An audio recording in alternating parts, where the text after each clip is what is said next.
I need this. I seem to have shrunk. I'd like to thank Bob Yellowlees especially for contacting me to come here to this wonderful city where I had never been before. I'm delighted to be at the High Museum, which is a lovely museum, and I certainly thank Julian Cox for such a good photographic department with so many interesting things. At the same time, I'll thank the help that has made this program easily run, Kevin and Tony, who are really quite assiduous in making sure that we don't have any problems with the showing of works. A history of women photographers, which you saw a copy of, was first published more than 10 years ago and then updated and expanded. The first expansion was in 2000, and just recently, the past year, I've done some work on it. It was written in response to the need for information about women's role in the medium, which had emerged during the feminist interrogations of the last several decades of the 20th century. There were questions about their contributions to the visual arts, about their visibility, about the economic realities of their professional lives, mainly in the industrialized West. And all of these called for answers, or at least explications. And I believed at that time that a survey of women's work, along with research into the contexts in which it was done, would help clarify some of these points. So that's why I got embarked on a history of women photography. And what I'm going to do today is give you a brief survey, which would be a fast skim over some 160 years, beginning with work done in the early 19th century by women photographers, some such as, am I doing this right? Yes. Oh, back. Some such as Anna Atkins, who was one of the first, a very early photographer, and this is what's called a cyanotype blueprint, blue point being an oyster. And she realized that photography would be helpful for scientific studies. This was one of a plate of many that she did of all the algae in the British Isles. And there were women who understood also that photography could be an art. So right at the very beginning, you had women interested in the scientific aspects and women interested in the artistic possibilities of photography. Here, it's what we would call a collage today. Photographs, we don't know who made the photographs actually. Photographs that are pasted together in some kind of artistic grouping that uses handwork as well. This is by a woman named Lady Filmer.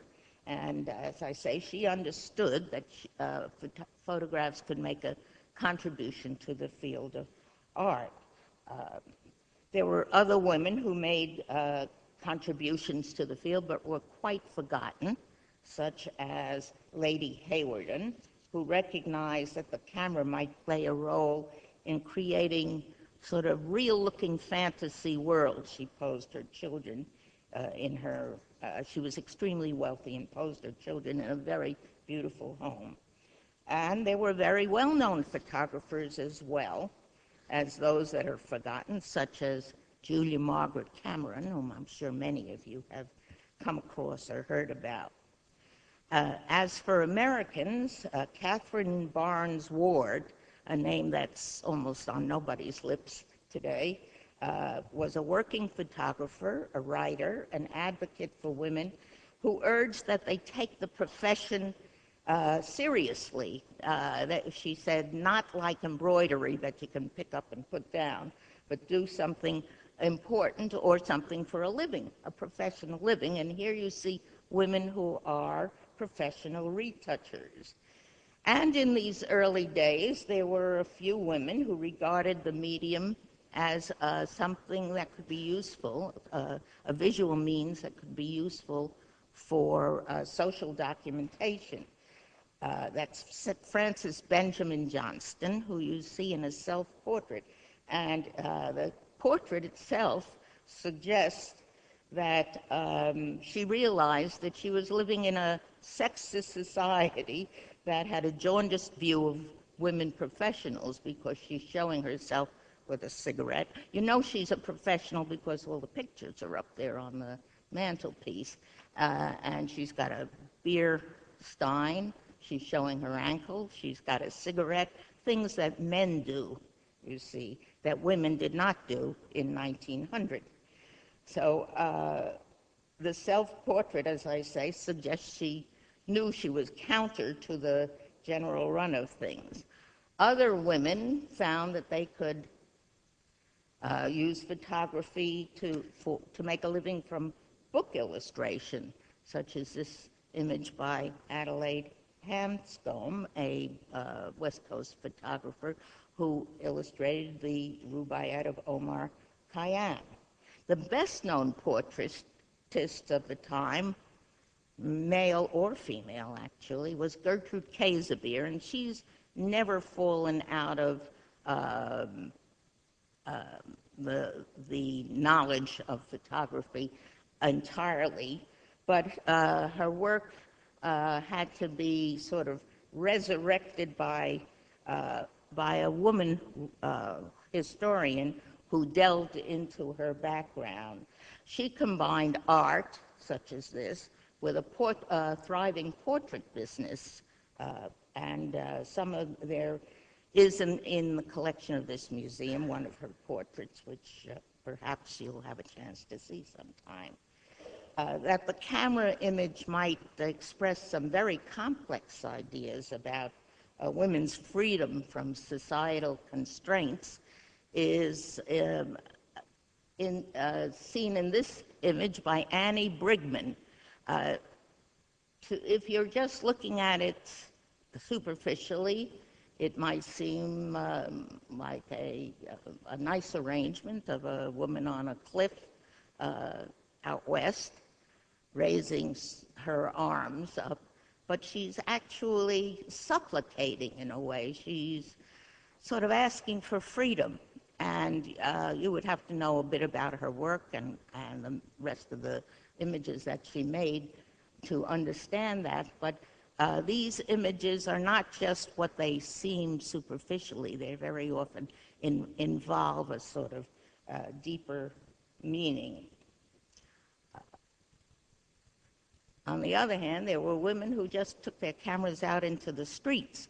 And in looking at an image like this, we also have to understand that they were breaching the codes of society. This is an image by Alice Austen, who was a very upper-class lady from Staten Island. And she started to take pictures as a hobby, and the hobby took over. She became very serious. And she asserted her independence by going down to Lower Manhattan, which is not something that well-bred upper-class women did at the time by themselves, and photographing the immigrant population who lived in Lower Manhattan then. These women lived and worked around the turn of the 19th and into the 20th century. But by the time of the middle of the 20th century, we'll say 1940, or thereabouts 1950, many of them were barely known, including Austen. She had to be completely resurrected.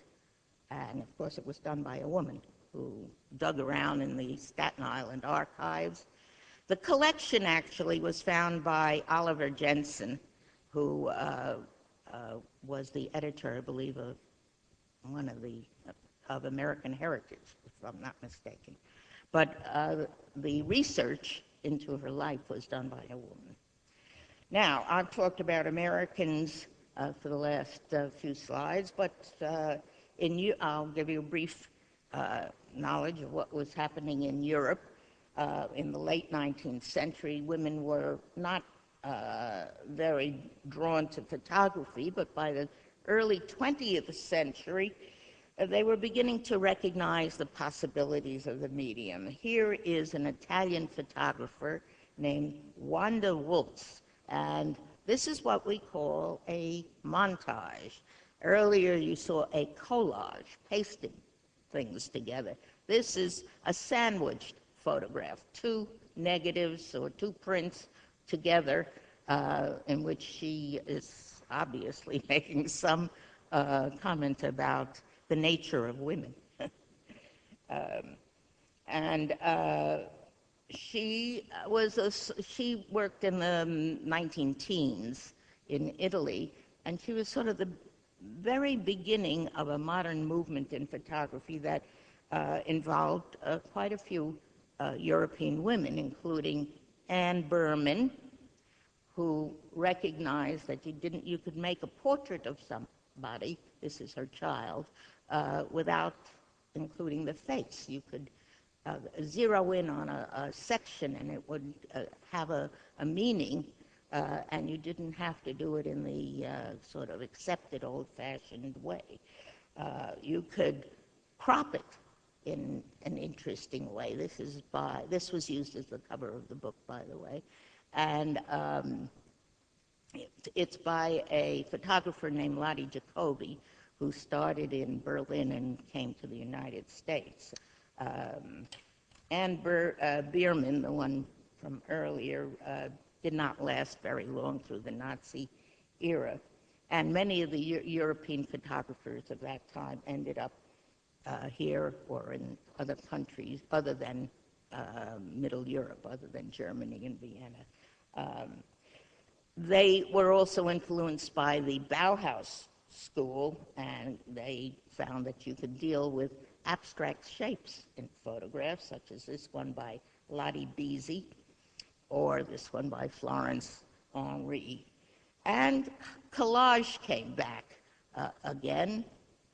This is by Hannah Huck. Now, if you hadn't kept in mind the second one that I showed you by Lady Filmer, it's essentially the same kind of technique. You're pasting photographic images down, and you may use some hand-drawn graphic images as well, but it's a mixture of graphic images to make a completely unique image that makes a point of some kind.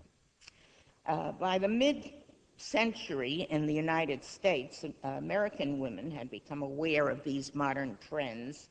Well, they handled them in a different way. For instance, Imogen Cunningham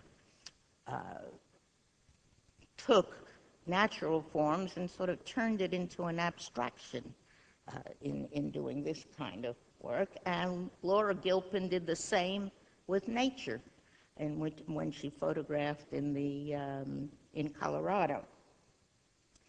Alma Lavinson took the idea of the part standing for the whole and made this self-portrait.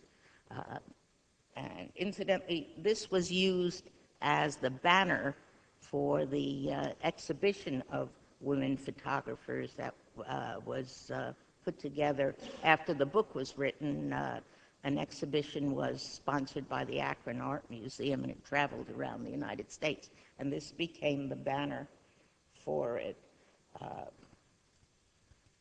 Abstraction again from Margaret Mather, who had done this in the early years of the 20th century, and the use of the part to stand for the whole, but this time with a social rather than an aesthetic purpose. This is Dorothea Lange's portrait, and as I'm sure many of you know, she was involved in the social use of photography, a great social project that was funded by the federal government. And in these same years, there were women who continued their interest in the urban scene. Bernice Abbott did a series called Changing New York. She had started off being interested in abstraction too, and carried it over into this kind of image celebrating what New York looked like and what was taking place of older buildings, so that it was a social statement and an aesthetic statement. And this is by Helen Levitt, who, following in the footsteps of Alice Austen, about whom she knew absolutely nothing, went to the poor neighborhoods and photographed there, as did Lisette Modell. Only Lisette is sort of brash and sensational, shall we say, whereas Helen was quiet and humorous for the most part. And even the question of race relations, for example, could be handled in photography in an image such as this, which sort of has aesthetic qualities, social meaning, and it's quite elegant, I think. Well, with the passage of time, a number of the issues that arose in the 1960s about the role of women appear to have become less pressing. And the ardent feminist voice, which I'm sure many of you were aware of some 30 years ago or 20 years ago, when while it's still heard, it's much less strident than it used to be. By the year 2000, women photographers from the industrialized West, certainly, were quite free to work in their own countries and in the various parts of the world and in all aspects of the medium. And they were organized, too, into groups so that they were able to get fairly much the same pay as men when they were professionals, same working conditions and so forth. The ideas and strategies that they employed to make their points have become widely accepted, contributing to the current expanded range of approaches and styles in photographic expression generally. So why, we might ask, should the issue of women photographers still be of interest? Well, one reason is that while men still are the predominant practitioners of photography as a means of livelihood, and they still do often frequently men earn more than women doing equal work, a significant development during the past decade is the involvement of women living in places and situations where formerly the medium had been almost entirely a male prerogative. Today, women from Africa, Asia, Mexico, and the countries formerly subsumed under the title Middle East and Down Under have embraced the medium, while women in Central European countries have again become prominent in the photographic scene. The situation has changed for a spectrum of reasons. Among them, better economic situations in these countries, more freedom of personal expression, and more contact with other cultures. Some women are motivated by a need to explore personal feelings about the beauty of nature, such as this image by a Polish photographer named Inez Barturo. Others seek to comment on feminist, political, and cultural issues, and still others are involved in an urge to investigate how the camera lens distills the scene in front of them. The growth of interest by women in using the camera as a visual tool has been immensely aided in these countries that I'm talking about, has been immensely aided by the spread of digital technology, both in the processing of images and in their dispersal to viewers on a worldwide scale. Digital means have made work by women in such widely separated places as the American West, Japan, Iran, and South Africa, to name just a few, not only simpler for them to achieve, but more importantly, greatly more visible. A website called womenphotographers.com, devoted entirely to the spectrum of female accomplishments in the field, exists alongside individual sites set up by female photographers. Print publication of women's work also has expanded. There are now available many monographs and works dealing with specific aspects of what women have produced and explicating the why of their efforts.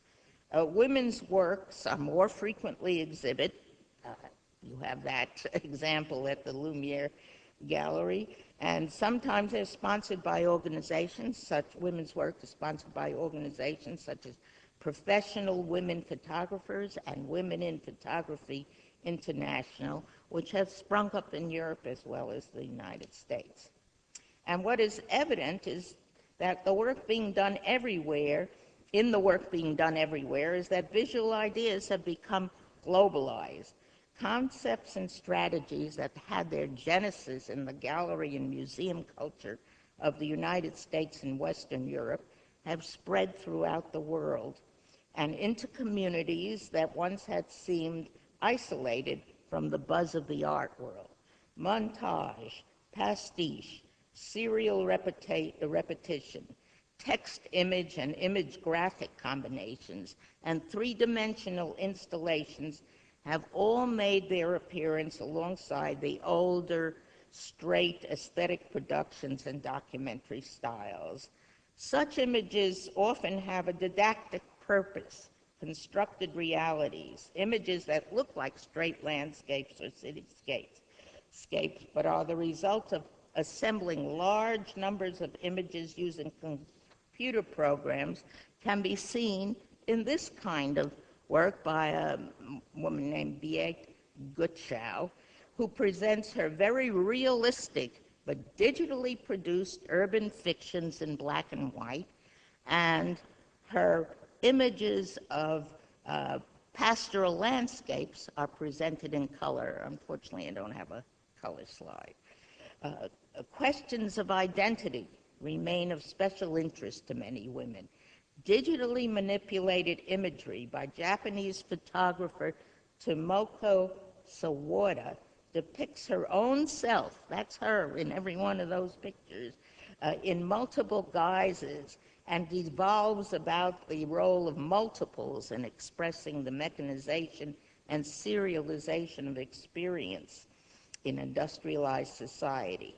As these images indicate also, the documentary genre, which used to be, you documented what reality was, the documentary genre has undergone change and now often questions the veracity of the document, because in this case, every one of those seated persons is Tomoko Sawada herself. As in the past, questions of identity figure prominently in the work of a number of women. This is by Shiryn Nashit, an Iranian-born artist living in New York who's both a filmmaker and a still photographer. And she creates seemingly straight images of women in chadors whose faces and hands, in this case, are overlaid with Persian calligraphy, which is meant to suggest the complexity of male-female relationships in that part of the world. I think in that part of the world, women are not allowed to write in this kind of script. So that's part of the knowledge that you would have to bring to this kind of imagery. She's one of a number of women photographers working in the same region and in North Africa for whom identity is a crucial issue. This is not to suggest, of course, that experimental modes or such didactic purposes have taken over completely. Straight portraiture still engages many photographers, but it's turned to a somewhat different purpose, expressive rather than just descriptive. Dutch photographer here, Helen van Meen, employs such depictions, largely of adolescent children taken in a variety of different countries to reveal something about the ineffable quality of this period of human development. And aging, on the other end of the spectrum, interests Gaby Messina, a portraitist of older women, an Argentinian portraitist of older women. And landscape, too, is overlaid with a prescriptive purpose, as we see in an image counterpoising old and new. This is by Nina Berman. She's one of 20 women who have worked throughout the world, often for National Geographic, and garnered prestigious journalistic awards. Ideas about harmony and justice underpin landscape and figure images by Justine Kurland, which are peopled by models, often children, and adolescent young women, at times clothed and at other times nude. And in a similar project, Australian photographer Polixeni Papatretrou, I hope I pronounced her name right, fills her landscapes with posturing children, and these images, she says, are meant to suggest the anxieties experienced by early white settlers of the bush. Be a little difficult for those of us not aware of the problems in Australia to understand this just by the photograph, I think. Documentation may not be a central concern of photographers who, wherever they hail from, hope to access the contemporary gallery scene in New York and elsewhere, but it does remain relevant for a large number of women who are engaged by problems facing those in both industrialized and developing countries. An American documentary photographer, Donna De Chisari, produces still photographs and films in her efforts to reveal the difficulties faced by Latino youngsters in California and in their native countries. Can you see that she's holding a bird and there's a gun on the bed? Alexandra Bullet, who was one of the founders of a famous French photo agency called Agency Set, traveled from Iran, Iraq, Gaza, Syria, Afghanistan, photographing the aftermath of conflicts. Polish photographer Veronika Ledzinka produces images in color, series of these. You're just seeing one of them, but then she shows them in series, that seek to describe the life of ordinary women through their personal effects. And in regions where few women were involved in photography until very recent times, Nusha Tavakolian worked in color and in black and white, and found her subjects in Iran and Saudi Arabia. The fact that, these are countries where women's roles are very restricted makes it interesting that someone can really break out of it and do photography. Among the women active in the lively photographic scene in Japan, we have photographer Hara Mikoko, who does street imagery. She captures a sense of found disorder about which she makes relatively little comment, so we don't quite know what her feeling about this is. And the work of Chinese photographer Wang Yao is seen here as she's traveled widely. One would never suspect that this was a work of a Chinese photographer. It's become a sort of generic kind of image. She's traveled widely beyond her own country and is the chief of the photo department of the China News Service, president of the Chinese Photographers Association, and has been honored with the World Press Photographers Award. 20 years ago, this would have not been possible in China. Of course, this brief outline cannot adequately cover the full extent and extraordinary diversity of women's contribution to photography today. It's meant to suggest the ways in which the field has expanded to include women from heretofore less developed communities and to investigate some of the strategies that women everywhere have employed in order to make visible and compelling their concerns about the world we all inhabit. That this world still regards women as unequal to men, more so in some places than in others, remains a fact of life and undergirds many of the images. It's my hope that a history of women photographers will ensure that women's work will not again be forgotten as it once was. Thank you very much.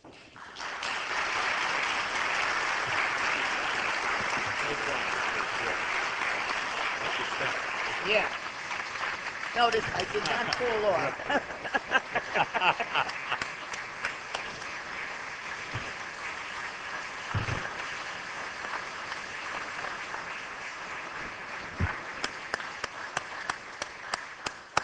Naomi, thank you very much. That was really terrific. You can tell that she has this encyclopedic level of knowledge about photography, and I hope you'll keep your eyes open for the new edition of this terrific book, which will be out in March timeframe, we think, this coming year, A History of Women Photographers. Thank you very much, Naomi.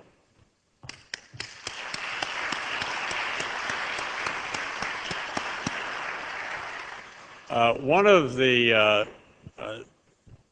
more humorous comments I've heard about art is a well-known museum director whose name we'll leave out asked George Burns on one occasion in Los Angeles, this is George Burns, the comedian, what he would recommend to do to make one of the museums there more successful. And he said, just put up good stuff. So what we've tried to do at Lumiere is put up good stuff, but one of the things that's important is who are the people behind these images, the personalities. And we try to emphasize that in our lecture series as well. And so in thinking about this program on women in photography, we thought how nice it would be if we could complement Naomi's understanding of the history and evolution of the art with an up-close and personal view. And I'm just so excited that Meg Partridge has joined us from the Seattle area, actually the San Juan Islands. She lives offshore, to tell us a little bit about the personal side of two people who are very special in her life. Meg has studied and been involved in acting and photography in diverse regions from Paris, France, to Wisconsin, of all places. She has done her graduate work in cinematography and taught at San Francisco State University. She's an acclaimed filmmaker, having been nominated for an Academy Award. Amongst her films are Portrait of Imogen, her grandmother, Imogen Cunningham, who she worked with very closely, as well as a film on her godmother, Dorothea Lange. I can't think of anybody better qualified to tell us about the persons behind some of these photographs than Meg Partridge. Meg, please come up.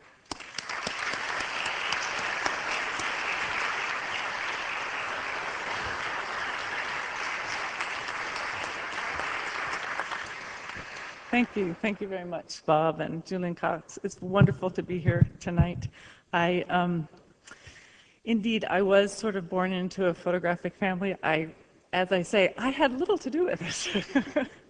But my father is a photographer, Rondell Partridge, and he was one of the twins of Imogen Cunningham. So a lot of the little kid photographs you see of Imogen's work was my father and his two brothers. So it was quite an eclectic upbringing, I would have to say. And because my father had such a love and passion for Dorothea, who he worked for as a teenager, I also grew up in her milieu, which was very interesting because she was such a different female photographer and person from Imogen. Imogen was very giving and generous and had a very familial point of view in many respects. And Dorothea was this fabulous, incredible, intense, very precise in terms of her view of photography, precise person, and woman who was determined to really carve her own niche. And it was very different from Imogen's perspective. And it was great to have both of them in my life. And because my dad, Ron, never gave up his sort of formal and informal relationship with the Lang, and I call them the Lang-Taylor family because Dorothea married Paul Taylor later in life. We were all kind of, as we were born, grew into this extended family and had all of our Thanksgivings and Christmases and 4th of Julys with the Taylor family, so Taylor Lang family. So it was a great pleasure to really get to know this phenomenal person as a kid on a very familial in a familial world. But my introduction to photography was kind of interesting in that I had a little interest in photography. You know, that was what other people did. I wasn't going to do that. So as a kid, we had one television. We actually had two televisions in our house. One had sound and one had a picture, and you had to coordinate them to watch your shows. And in addition to that, the one that did have a picture had an orange filter over it, and it was my father's safe light. So we were in the darkroom watching television as children doing this. So in exchange for watching television, we had to rock the trays. And we had to pull the prints from the stop bath and put them into the water after the fixer. So that was our job. So if you didn't want to sit under the enlarging table on the ground, you had to elevate yourself to a position of work, which was putting the print in the developer as it came out of Dad's hands from the enlarger. So of course, you wanted the seat, so you had to process this film. So that was my early introduction to photography.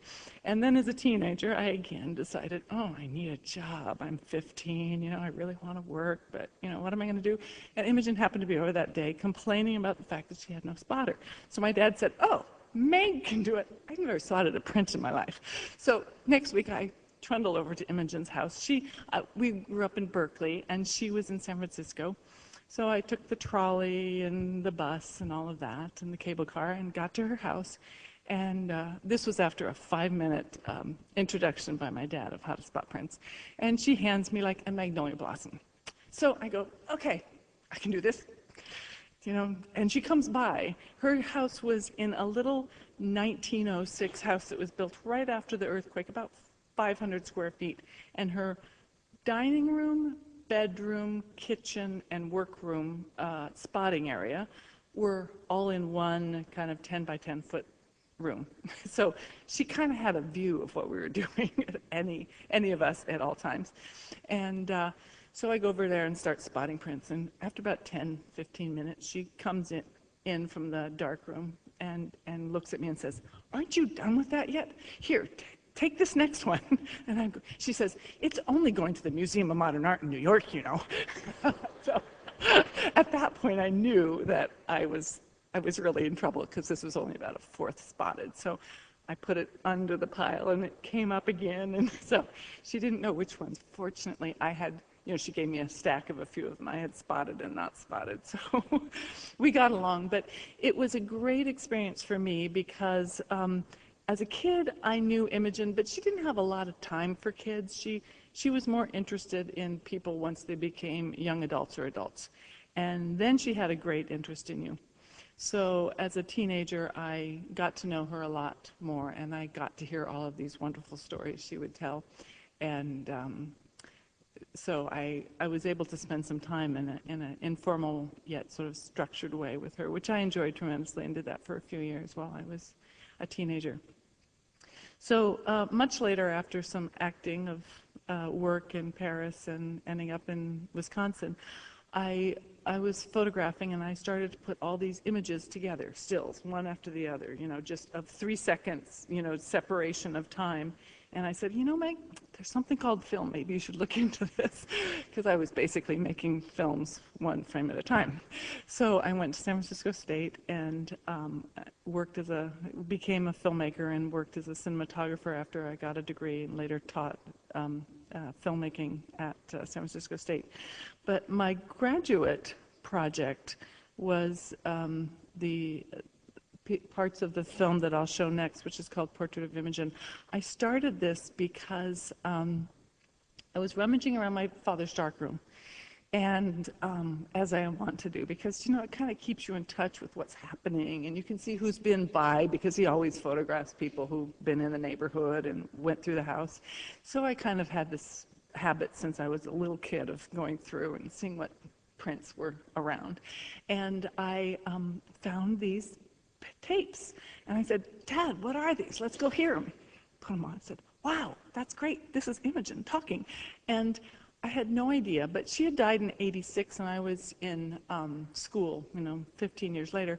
And he had recorded Imogen in the early 70s, 1970s, and he had recorded about 8 hours of her on a pretty high quality, for the time, tape recorder, which was fabulous for me. And I was just searching around for a project to do for my thesis, so I decided that this would be a good project, and it was indeed a pretty fun project. So I had about 8 hours of tape, and my goal was to make the simplest film possible, because I thought, oh my gosh, if I just, you know, I'll be like all the other students here, you know, making these long films that they can barely finish as thesis projects and costing a fortune. So I thought, I'll make the simplest film possible, and I'll put audio with still images, and the audio will drive the direction of the film. And fortunately, because I had worked for her as a teenager, all these stories I knew pretty well. You know, everyone, we tell our own stories more than once, and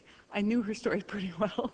And any I didn't, I was able to fill in pretty quickly with other people's help. So I started on that project. But the other thing I wanted to show you here was just a little image before we get into the film itself, which is a shot that my dad took, which is kind of a lovely, kind of familial shot of Dorothea Lange, she was on the porch on the left, and Imogen was on the porch, she's on the right, and that's my little sister, big sister in braids, Betsy, and I have other siblings in the photo as well.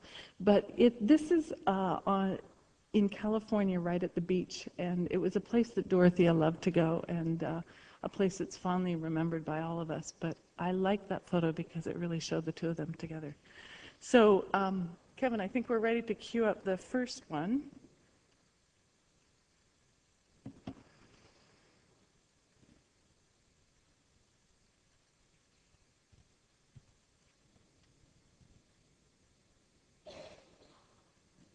I want everybody to be a self-learner. I don't believe in teaching. I believe in learning.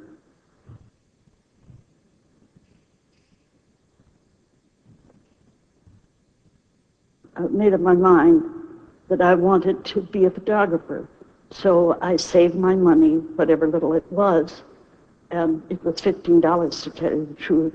And I sent it to the correspondence school in Scranton, Pennsylvania. And they sent me a 4x5 camera and a box of glass plates. And I started on my own. That was 1901.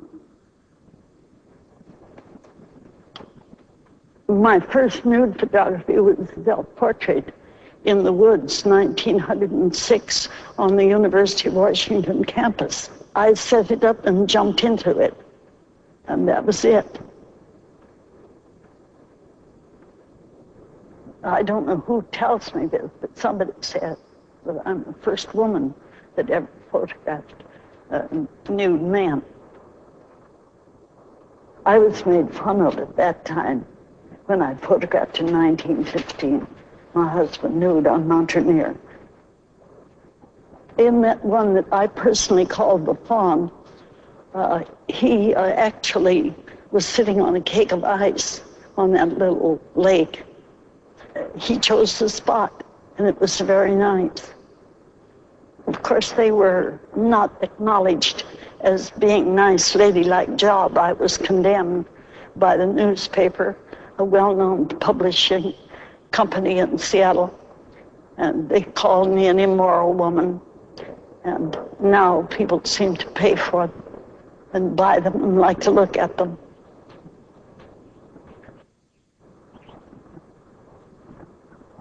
I never photograph ugliness. I'm afraid I'm a little too aesthetic to be anything but old-fashioned. I agree to that. I let myself be old-fashioned. Why shouldn't I?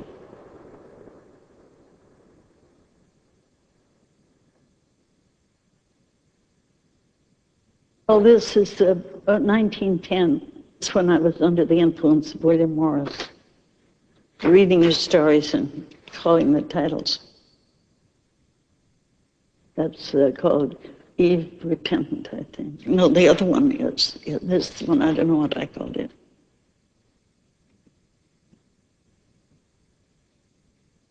You know, these prints were, these things were all done in platinum.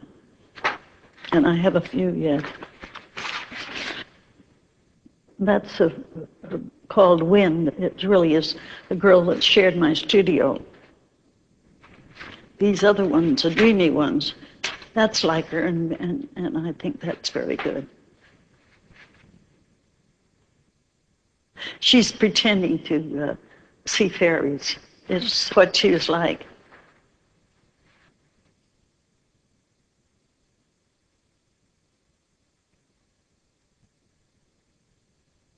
The way that I happened to meet Roy was that I was on the committee of the Fine Arts Society, the exhibition committee. He wanted to exhibit in Seattle, and I arranged to exhibit. And we sold enough of his prints without any effort to get him in a whole year in Paris.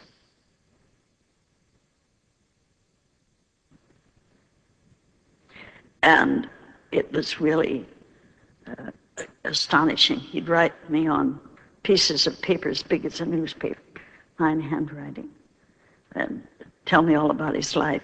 And I was just the woman for him from handwriting, from just sheer knowing me by letter. I was the woman.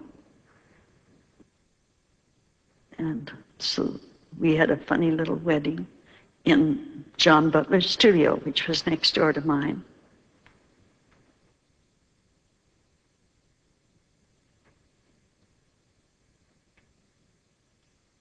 This is Pat, and that's Ron. Can you tell the difference?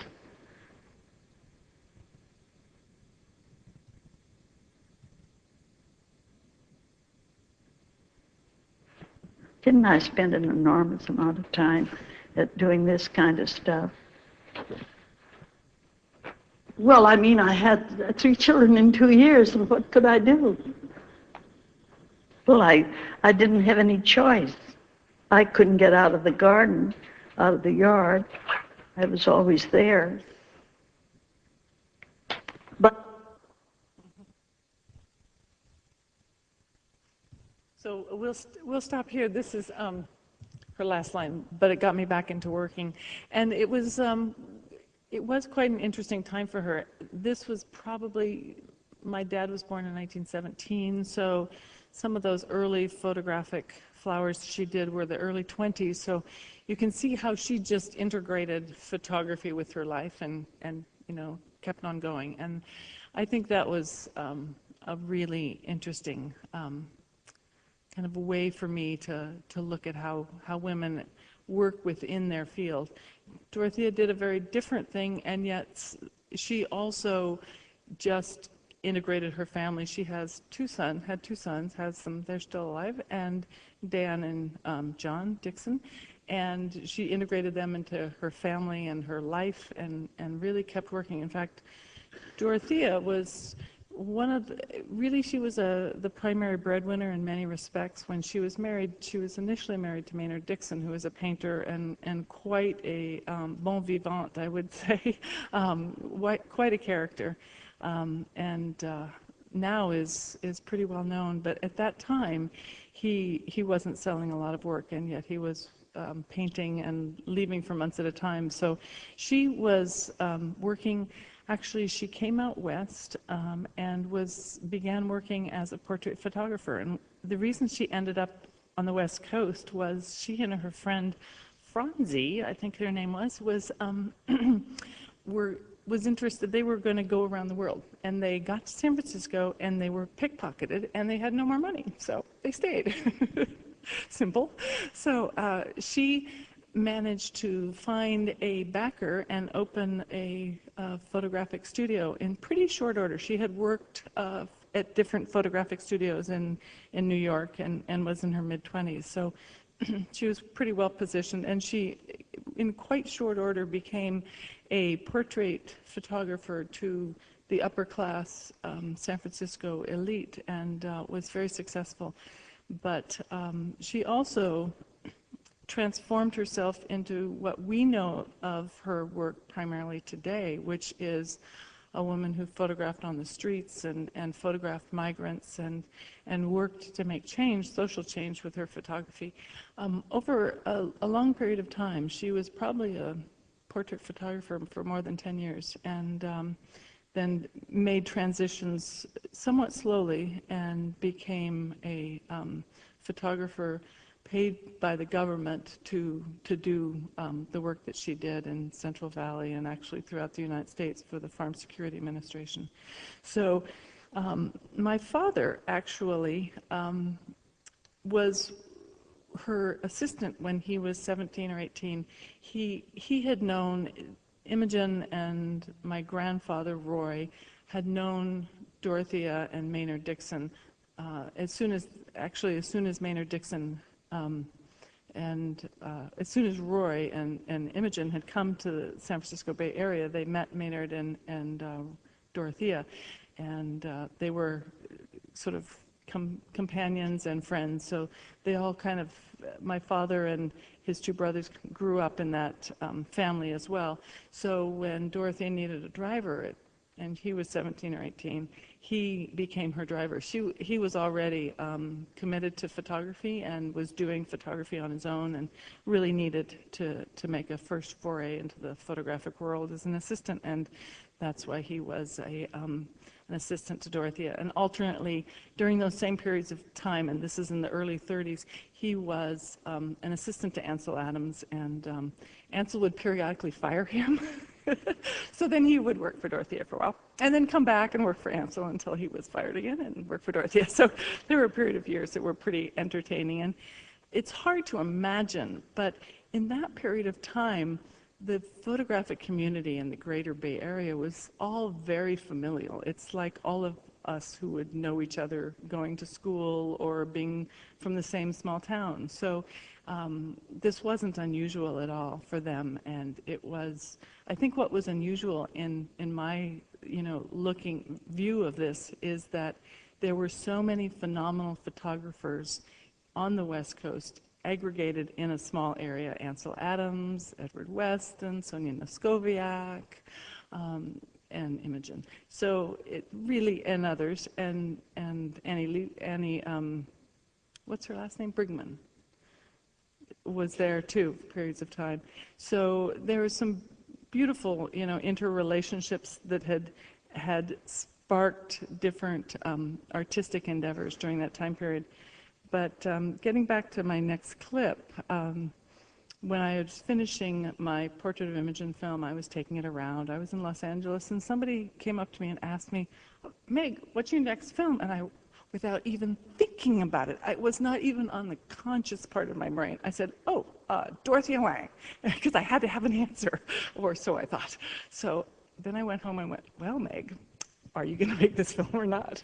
The one that you said you would make." So I thought, well, that would be a really great film, because at the time, I felt Dorothea was really underrepresented in the world, and she had been such an important part of my life that I felt like, well, maybe we should do this and just try to give her, some presence on another stage. So I made this second film. It's about 50 minutes, and this is a clip from that, and we can roll that now, Kevin.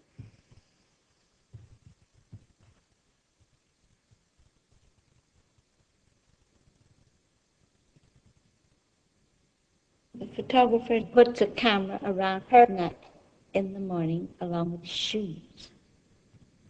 And there it is. It is an appendage. And it shares its life. This is a peculiar and a powerful instrument for this purpose of saying to you, this is the way it is. Look at it. Look at it.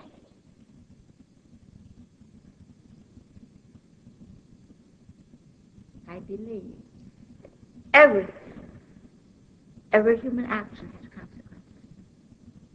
Every human endeavor. And to get that element into the photographs, the projection of that if you can come close to the truth, there are consequences from the photograph. That's something that dogs you, that idea dogs you. The good photograph is not the object. The consequences of the photograph are the object. So that no one would say, how did you do it? Where did you find it? But they would say that such things could be.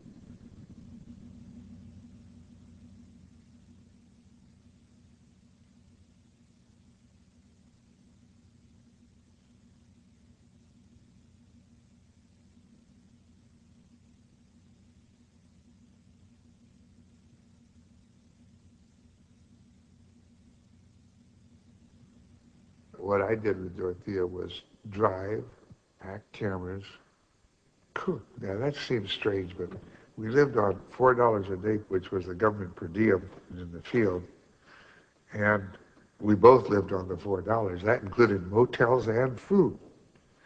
Now it's sort of hard to conceive that you could do it, and it was very difficult then.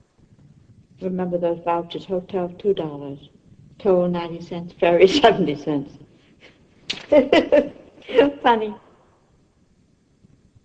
Sometimes in the higher quality, almost motel-like places, Dorothea would come in with me, this young man, 18 or 19 years old, and she was, 36 or so at the time. And we came into one where you had to register, and when Dorothea was registering, and I was holding back, and this guy's eyebrows arched up. And Dorothea just looked at him, and she took the pen and wrote down, Dorothea Lang and Fancy Man. And then we walked to our motel room.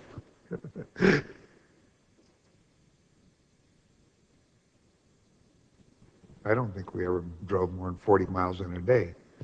I'd be going 20. And she'd say, "Run, slow down, slow down." And her eyes would go from one side to another, taking in everything, every little thing. And when we saw something, a broken car, a camp of migrants, a farm machine, a boss, she would stop and ask questions. I'm from the government. What's going on here? Dorothea really believed that if you photographed someone aggressively or candidly, that you stole their spirit, and that they should be part and parcel of the photographic process. The lowest, most humble, simple person in a broken down Ford had to cooperate with Dorothea to make the photograph. We are here to make things better. We would like to photograph. She didn't say, I'm going to come and photograph you, Buster. The government's paying me. He said, we work for the government and would like to use a picture of you somehow, some way, if you think that's the thing to do, was the implication. And it worked.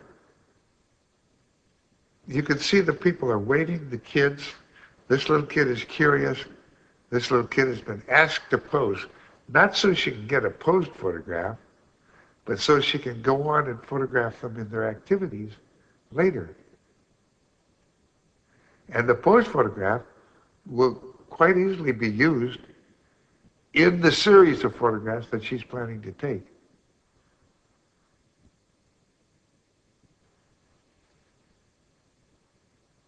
That's, as far as I know, that's the glory of her work.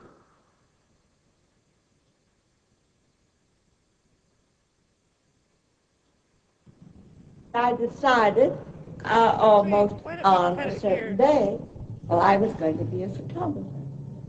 And I thought that I could earn my living without too much difficulty. I was a portrait photographer in San Francisco. It was a good little studio, and it was a fine little studio. Interesting, exciting, and I learned much about people's foibles and their vanities, which the professional photographic portrait business teaches you very quick. So I got I guess the word is grassroots experience. But that wasn't really what I wanted to do, not really.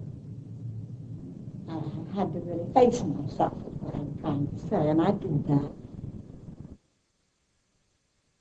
Great. Thanks, Kevin.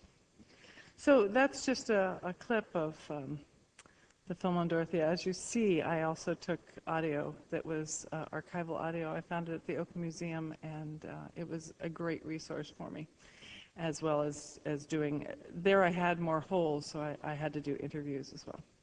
But why don't we turn this over to questions and answers, and I'm sure we can, thank you.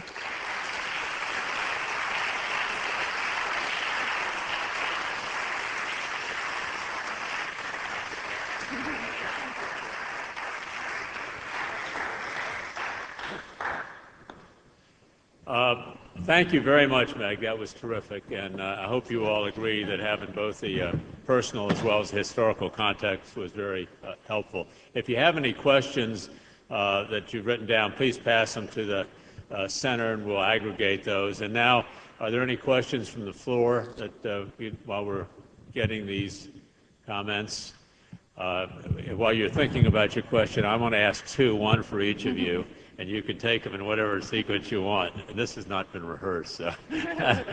Naomi, when you come back 25 years from now, what will be the one or two things you'll observe about how photography with women and otherwise have changed in that period of time? And then Meg, what would you say was really the essence of what you've learned as a cinematographer from the photographers you've been around in your family, your father, your grandmother, and your godmother? So who wants to go first? I just hope there is photography in 25 years. I see it morphing into something else altogether, rather.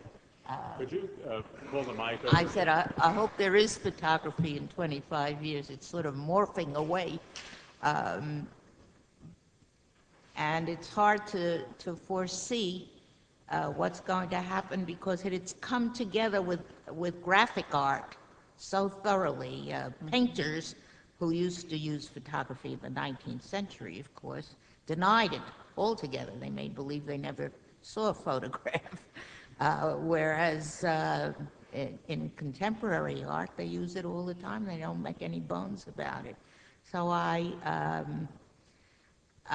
I think it's going to split in a way between the photographs that are aesthetic statements, which will combine with handmade or other kinds of art, and photographs that are documentary statements that may still need to be made. Not sure.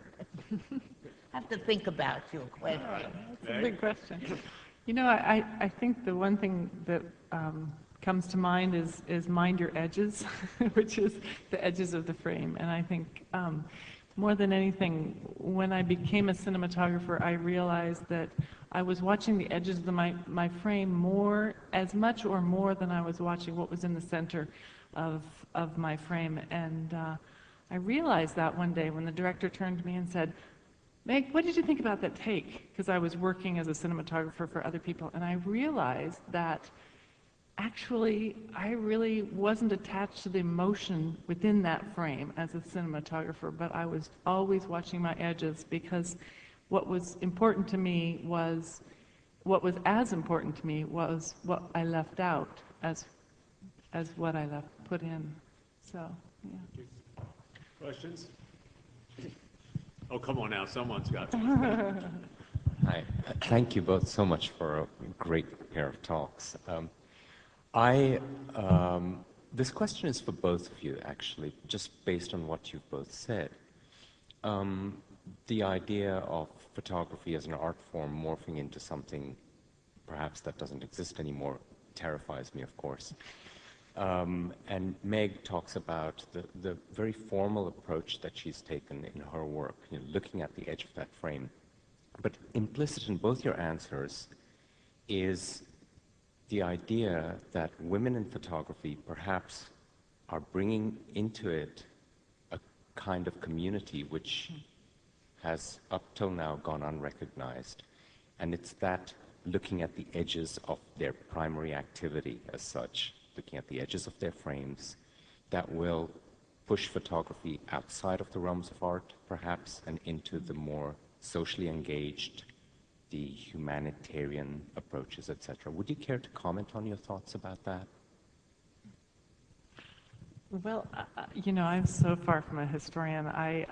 I'll say anecdotally that in terms of my perspective about photography and my relationship with Imogen and Dorothea, I think that we're always fighting the fight to see that photography was recognized as an art in some respect.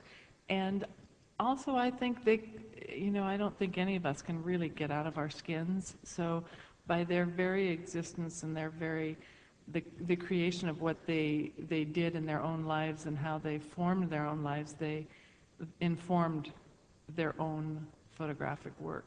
But I don't know what the current relationship is, in a sense, with art and photography. I'm sure you would be much more apprised of that, Naomi. Well, I do think there's a real split between that didn't exist in Dorothea's time, certainly, because she was adamant about the fact that a social statement should have an aesthetic be, that you couldn't make a decent photograph of someone poor and someone in need without thinking of the edges or the center of the focus and so on. That's an idea that's sort of gone out the window in some ways. There are many, many documentarians who snap.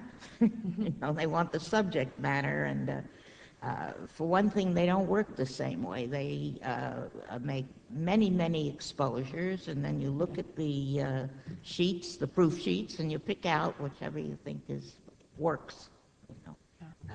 That comes out of Cartier-Bresson. Supposedly he had the exact moment, but he picked the exact moment out of 25 exact moments, 40 exact moments.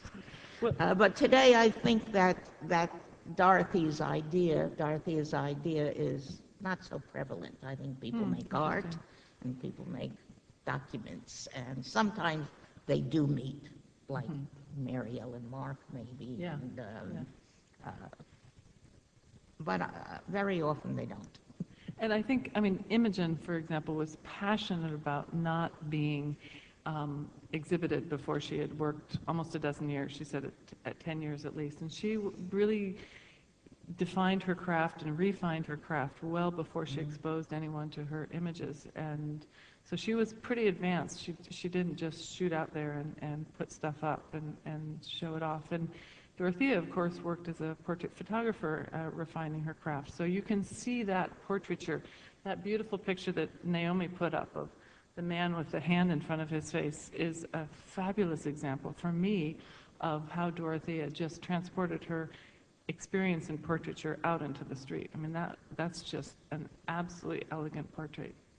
Meg, would you comment, or both, either one of you comment briefly? That's a good example of cropping and many others where she was a master at that, wasn't she? This is true. Dorothea cropped all the time. I mean, she did not frame it in the camera. She wasn't adamant like many photographers about getting up close. In fact, she didn't get up close. She often used a Graflex, a very large, cumbersome 4x5 camera, so she got enough negative so that she could really crop maybe a fourth or a fifth of it to make a statement. But we should also mention the fact that they were both part of a specific time in photography and a movement in California especially, in which the art of photography was extremely important. The F-64 group, the image should be sharp, the image should be considered, and it was not just a woman thing. There was, there were men involved in that, quite a few of them, so that they were not working all by themselves in an isolated fashion. They were part of a movement. Thank you. Yeah. Other questions? And in the balcony, I'll be happy to repeat your question. Just come forth. Any others? Questions? All right, I'm going to fire one away. And since we've sort of intermixed still photography and cinematography, Naomi, you knew Paul Strand and his work, but he was a cinematographer. We don't much think about that, but what would you say might have been the influence of his films on his pictures that we know more about? I think the influence went the other way, mainly, that the films were influenced by the still photographs, by his careful composition, his beautifully arranged shots and so forth. In fact, one of the earliest films is called The Wave. I don't know how many of you have seen it, but it's, in essence, it's a series of stills. It moves along a little bit by the text and so forth, but it's really still very beautiful stills that flow into each other, so that in that sense, his film work was influenced by his concept of still photography. However, the film work influenced how he presented his photographs later on in his life, because he realized that he no longer wanted to present them as individual photographs on a wall necessarily. He wanted them to be presented in book form. And in book form, he was one of the early producers of photographic books, and the book should have the movement that a film has. So he did integrate it, but in a very different way than from most people who handle these two things quite a good deal more fluidly, let's say. Thank you. Very insightful. Any other questions? In the back, yes. A curator from the major museum. Here's a mic if you want to use it. Oh, thanks. Gosh. All right, I wrote it down so I don't mess it up. A curator for a major museum in New York had an article in Art News in 2003 that made the cover. It was called "Why Have There Been No Great Women Artists?" If you had to advise him to who have been the great masters of photography, who would you suggest? I didn't quite understand. There was an article that basically said that there are no great women artists, and the back end of the question is, would you repeat it? Who would you suggest or advise to this curator of who has been a great woman photographer, since we're talking about photography? Oh, my goodness. Endless. Endless. I would start with Julia Margaret Cameron. I would go to I would certainly include Dorothy and Imogen and back then Frances Benjamin Johnston and Alice Austen. And I suggest I would send that curator my book. That's what I would do. But you know, it's interesting that that article came out in 2003 because in the 70s, I think it was, Linda Nochlin wrote a famous article called Why Are There No Great Women Artists? And she was one of the early art historians who, she was talking about painting and graphic art, but she was one of the early art historians who pointed out that why they hadn't been able to make art, but also that many of them had been forgotten. You know, they'd just been buried somewhere. So that it seems like your article's writer is a latecomer to Why Are There No? The question down front.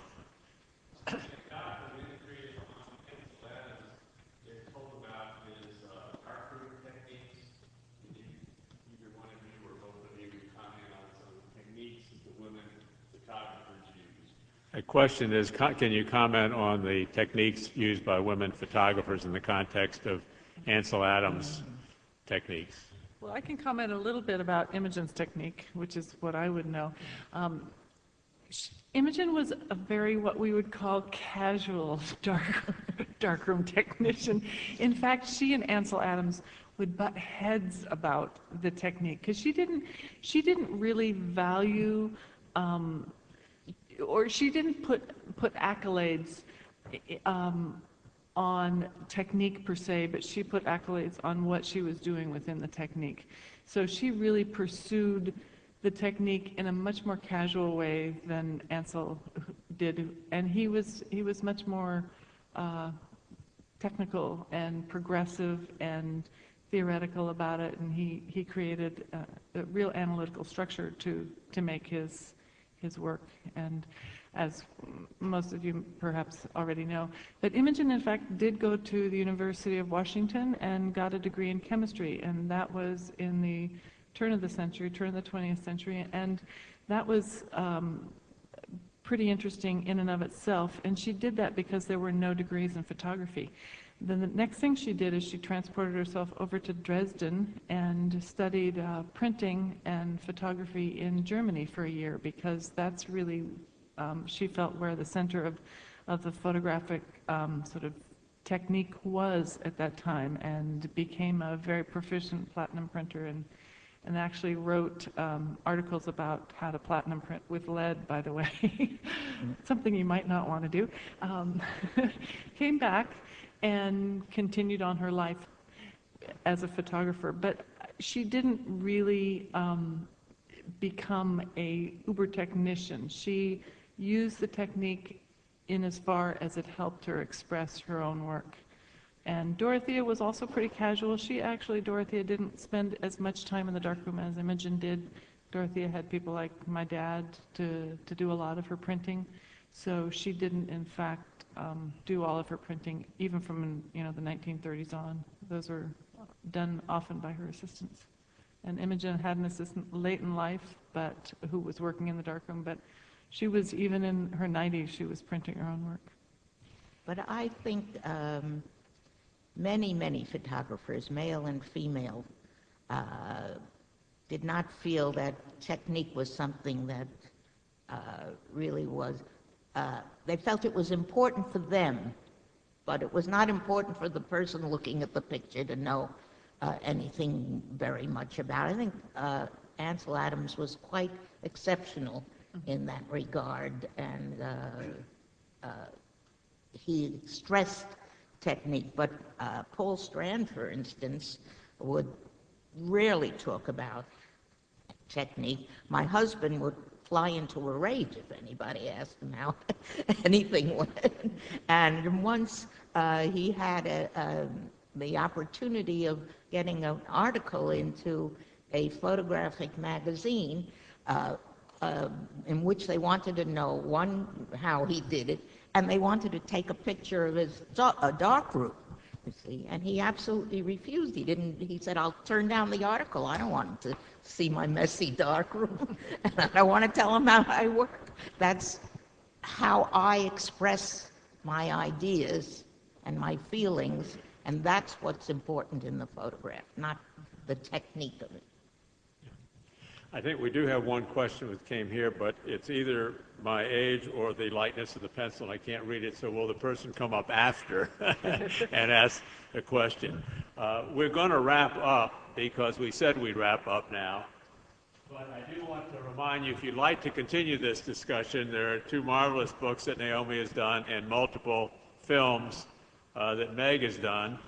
And for those of you that may not be aware, I should also tell you that Julia Margaret Cameron's work is eloquently described in a book that Julian Cox did when he was at the Getty Museum, and that's a marvelous reference document as well. I want to say that it's a rare treat to really be with these two ladies, and particularly to go through the gallery with them and look at Bernice Abbott's work and Imogen Cunningham's work, and I hope you all will share that experience and come Friday evening or at another time and see the work of these two marvelous photographers. Julian, thank you once again for being a marvelous host and terrific to work with, and Amy and Michael, thank you for the pleasure to work with ACP. And as a small gesture of our appreciation for you all being here,